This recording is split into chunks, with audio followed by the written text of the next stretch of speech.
atas Sumatera, Kecamatan Kemang Baru, Kabupaten Sejunjung, Provinsi Sumatera Barat. Kenagarian ini masih sangat terjaga keekosisteman alam,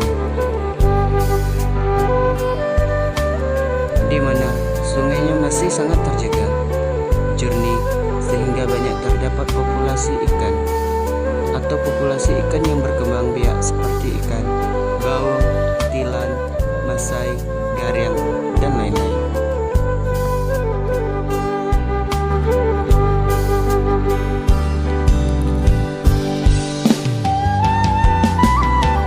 Keindahan Nagari Muara Taku dengan pesona alamnya, yaitu dengan terjaganya perhutanan yang di sekeliling bukit dikelilingi oleh perkampungan.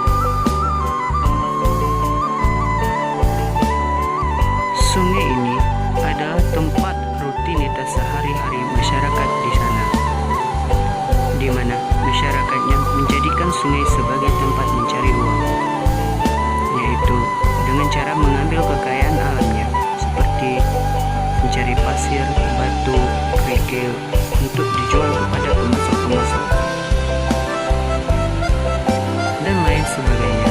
Sungai juga dijadikan sebagai tempat rutinitas para warga, yaitu tempat mandi, cuci pakaian, dan lain-lain.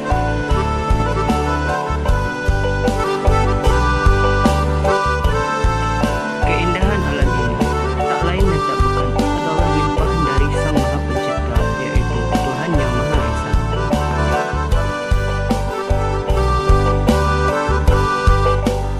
Dan turut menjaga keindahan anak negari dan masyarakat sekitar untuk tidak membuang sampah sembarangan ataupun ke sungai. Demikian liputan